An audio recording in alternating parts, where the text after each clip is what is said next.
Salve ao Cristo obediente, salve amor onipotente, que te entregou a cruz e te recebeu a luz. O Cristo desceu até a morte, humilhou-se, obedeceu ao bom Jesus. Humilhou-se, obedeceu, sereno e forte.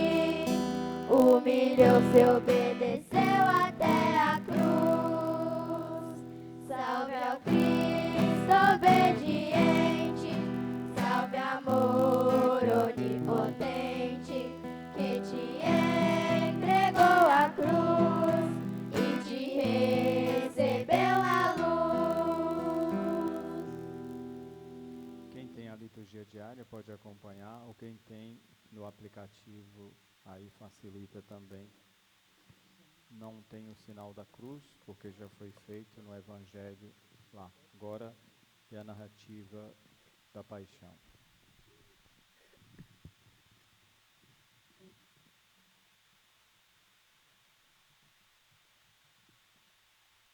Naquele tempo, toda a multidão se levantou e levou Jesus a Pilatos.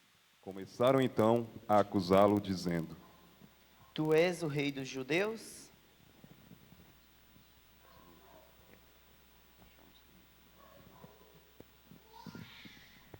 Achamos este homem fazendo subversão entre o nosso povo, proibindo pagar impostos a César e afirmando ser ele mesmo Cristo, o rei. Pilatos o interrogou. Tu és o rei dos judeus? Jesus respondeu declarando. Tu dizes. Então Pilatos disse aos sumos sacerdotes e à multidão. Não encontro neste homem nenhum crime. Eles, porém, insistiam. Ele agita o povo, ensinando por toda a Judeia, desde a Galileia, onde começou, até aqui. Quando ouviu isto, Pilatos perguntou: Este homem é galileu?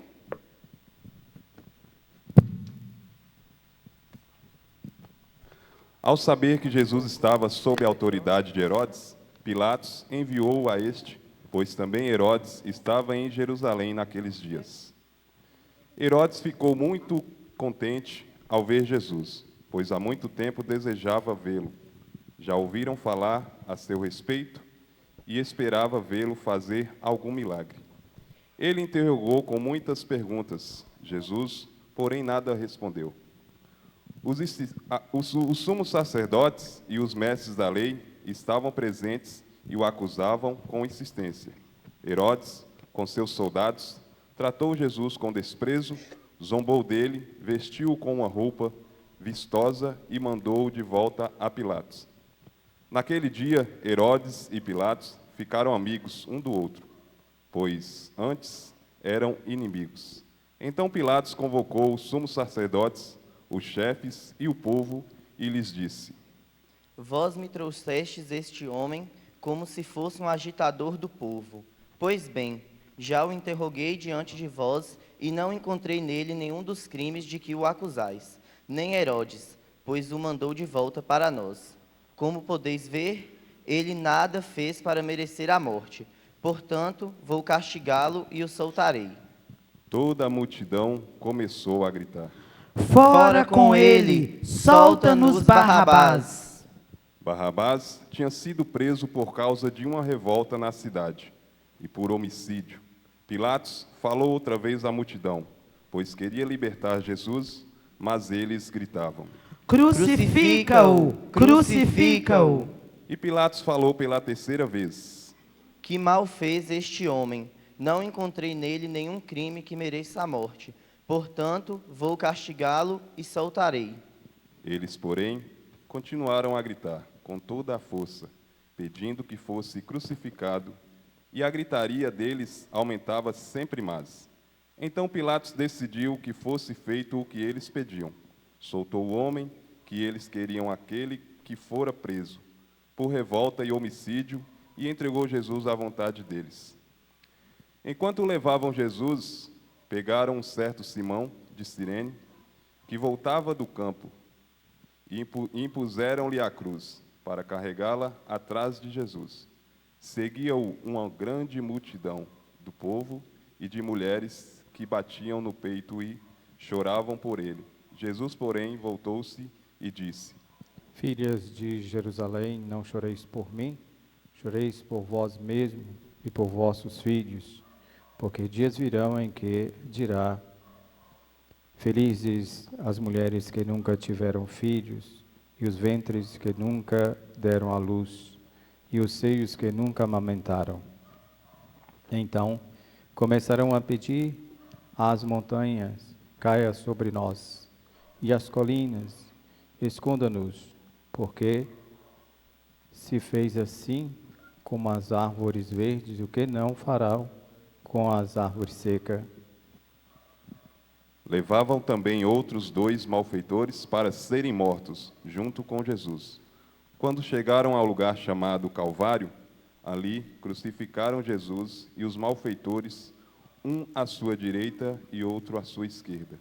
Jesus dizia: Pai, perdoa-lhes, eles não sabem o que fazem. Depois fizeram um sorteio, partindo entre si as roupas de Jesus.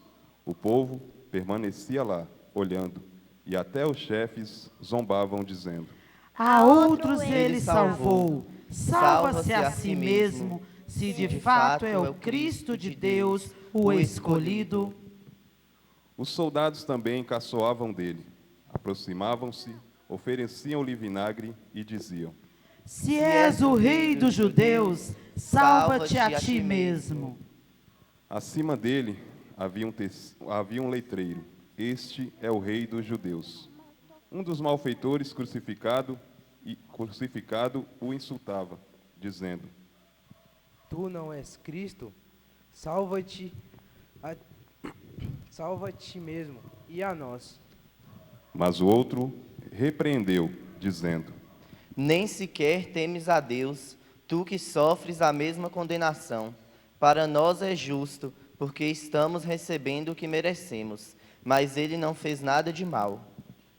E acrescentou: Jesus, lembra-te de mim quando entrares no teu reinado. Jesus lhe respondeu: Em verdade, eu te digo, ainda hoje, estarás comigo no paraíso. Já era mais ou menos meio-dia, e uma escuridão cobriu toda a terra, até às 3 horas da tarde, pois o sol parou de brilhar. A cortina do santuário rasgou-se pelo meio, e Jesus deu um forte grito. Pai, em tuas mãos entrego o meu espírito. Dizendo isso, expirou. Ajoelhemo-nos.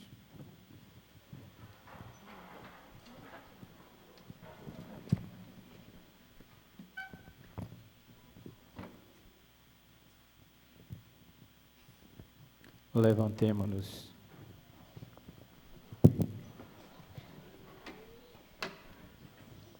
O oficial do exército romano viu o que acontecera e glorificou a Deus, dizendo: De fato, este era um homem justo.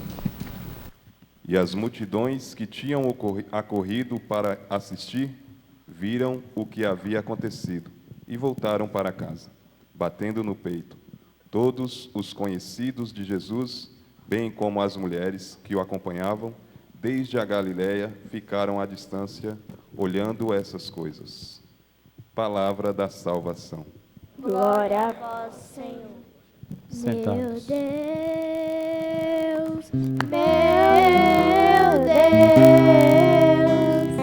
que me abandonaste,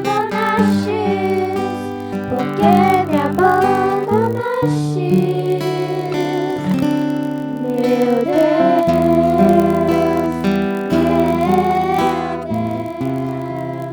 porque me abandonaste, porque me abandonaste.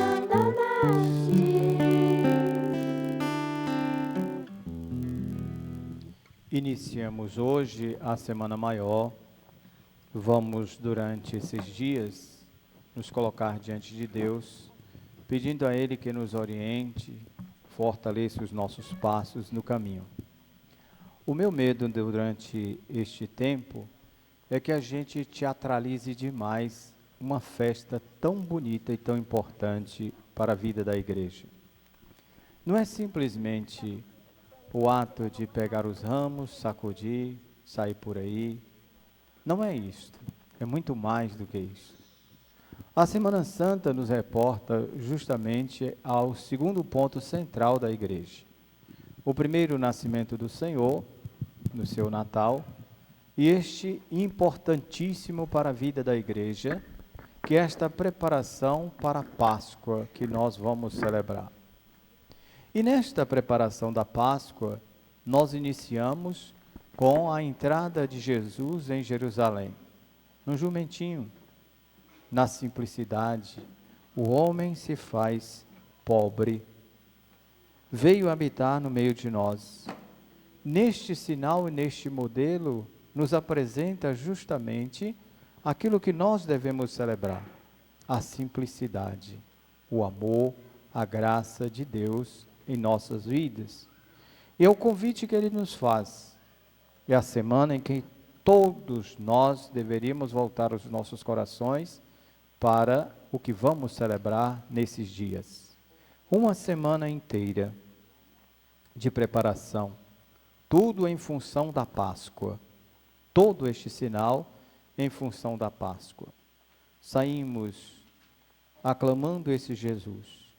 O que chama a atenção, se colocarmos em sintonia com aquilo que nós celebramos, é a forma como o povo é manipulado. Mais uma vez, o povo que se torna massa na mão dos poderosos, daqueles que se acham donos do poder, daqueles que fazem das pessoas simplesmente bonecos. O texto vai nestes dois sentidos. Primeiro, nós temos a aclamação de Jesus como rei. As pessoas se exaltam, se alegram, pois aqueles que eles esperavam chegou. Esse Jesus se torna agora, na sua simplicidade, um rei poderoso. Um rei do amor, um rei da graça, um rei desta beleza. Mas é o mesmo povo que exalta este Jesus, é o mesmo que o condena. É o mesmo povo que se deixa levar pelas mentiras, as falsidades, o engano. O povo que vai se deixando conduzir por aqueles que os manipulam. São sinais apresentados na liturgia de hoje. O convite para nós é que não nos deixemos conduzir pelas mentiras, mas busquemos sempre a graça e o amor de Deus que possa nos iluminar. A liturgia começa justamente com esta aclamação. Jesus não vem num cavalo bonito, mas vem no jumentinho. Não é propriedade dele, é emprestado. Mostra justamente este sinal do Filho de Deus, que se faz homem e humilde, simples, e se coloca verdadeiramente a serviço do caminho da comunidade. Durante esse tempo, nós somos chamados também a este sinal. A leitura do profeta Isaías já nos lembra que o servo sofredor, um dos relatos do servo sofredor, é aquele que se coloca à frente do seu povo, para cuidar do seu povo, mesmo diante de tantas coisas, mas está ali, de prontidão para conduzir este povo, não se distanciar deste povo. E aquele que está à frente da comunidade, faz com que a comunidade caminhe, colocando verdadeiramente o ato da sua graça e do seu amor, para então viver aquilo que a comunidade precisa. A segunda leitura de hoje, da carta de São Paulo aos Filipenses, vai de novo nos mostrando esse Jesus que viveu em tudo a condição humana, menos o pecado. Sendo divino como Deus, não fez disso tudo para se aparecer, mas fez para mostrar esta grandeza, que vai então levando a comunidade a entender realmente o mistério. Humilhou a si mesmo, colocando como este sinal da vida da comunidade. Fez-se obediente ao Pai, obediente por completo. E ele, com o sinal do seu nome, apresenta a nós esta dignidade. Meu Deus, por que me abandonastes? Canta o salmo responsorial de hoje. Quantas vezes sentimos assim, distantes de Deus? Não que Deus nos abandona, mas nós que abandonamos Deus. Quanto precisamos voltar os nossos corações para esta alegria deste Deus que, mesmo diante da nossa fragilidade, da nossa pequenez, está sempre atento a cada um de nós. É assim que o Senhor deseja, que o Senhor nos apresenta. É desta forma que o Senhor quer que busquemos verdadeiramente o sinal da sua graça e do seu amor. Não deixemos nos levar pelos sinais de pecado, mas pela vida. Vida, sinal importantíssimo da caminhada da comunidade. Este sinal importantíssimo. Lemos agora a passagem importante da entrega de Jesus. Veja como a trama é feita, da forma que é feita. Não há nenhuma forma aqui apresentada para o julgamento de Jesus da forma que foi feita. Mas simplesmente por inveja que pode destruir as pessoas, simplesmente por ciúme, que distancia as pessoas daquilo que é importante na caminhada. Quantas pessoas não são capazes de compreender e respeitar o outro, quando não têm esta capacidade de entender que às vezes nós não somos capazes, existem pessoas mais capacitadas do que nós. Nós não podemos querer ser mais do que os outros, mas devemos ser aqueles que estão para caminhar, fazer com que o caminho seja feito da melhor forma possível. Cuidado para não deixar se levar pelas mentiras, pelas falsidades, pelos enganos das pessoas. Cuidado quando as pessoas vêm até você batendo no seu ombro, dizendo da amizade, que na verdade é falsidade, é distância daquilo que realmente deveria ser o sinal. Cuidado quando deixamos as pessoas nos manipularem. Deus não nos abandona, mas está sempre conosco. É este sinal importantíssimo da vida da comunidade. Contemplemos, meus irmãos e irmãs, esta semana que se inicia, que nós busquemos verdadeiramente viver esta unidade da graça e do amor de Deus. Que não seja uma encenação, mas seja a vida celebrada e vivida no amor que Deus nos apresenta. Busquemos na graça da palavra de Deus os caminhos. Não deixemos que as pessoas nos ofendam, mas busquemos esta graça, o amor de Deus, que deve prevalecer no meio de nós.